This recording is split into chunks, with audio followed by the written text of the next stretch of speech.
What's up, guys? Welcome back to Wise Motorsports. This is Car Hot Takes episode 1.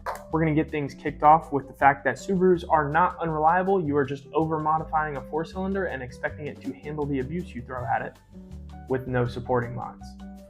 There's this common misconception in the car community that Subarus are very unreliable vehicles, and this is just simply not the case. I'll get started with the head gasket situation. That is not a problem with turbo cars unless you are over-boosting them. The head gasket debacle, I guess you could call it, came from the old NA cars that used paper head gaskets. And yes, those cars weren't the most reliable. However, that's not what people are talking about when they say Subarus are unreliable. Most people aren't modifying NA Subarus. That being said, the paper head gasket cars are still great cars if you take care of them and don't overheat them. Now, with that out of the way, the main issue on turbo cars is ringland failure. Now, this is an issue if you're over boosting the car, heating up the cylinders, heating up the pistons, and then you will crack a ringland. If you don't abuse the car and boost it way past its limit, trying to make 500 horsepower on a stock block 4-cylinder, then you're probably not going to crack a ringland. Another point is that every engine is different and certain engines are more picky than other engines. Subarus are a little more picky. That doesn't mean that they're unreliable, that just means that you can't throw a crappy off-the-shelf tune on the car and expect it to run perfectly forever.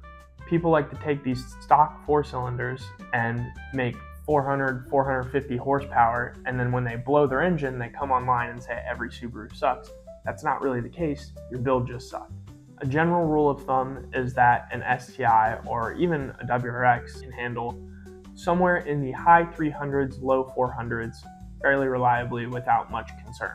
Obviously, any 4-cylinder is going to be at about its peak at that point, but Subarus can sit fairly happily right at that peak with all the other 4-cylinders. Now, the sample volume of 4-cylinders that can make that amount of power semi-reliably is very small, yet Subarus are still in that percentage, and there are plenty out on the road with good quality tunes that are running 4 to 450 horsepower, and Baderbilt has even made over 1,000 wheel horsepower on a stock STI type RA block. So no, Subarus are not unreliable. This is just people abusing the car and then blaming the car. That being said, you can try to change my mind in the comments if you would like, but it's not going to happen. Thank you for watching. I will see you in the next video.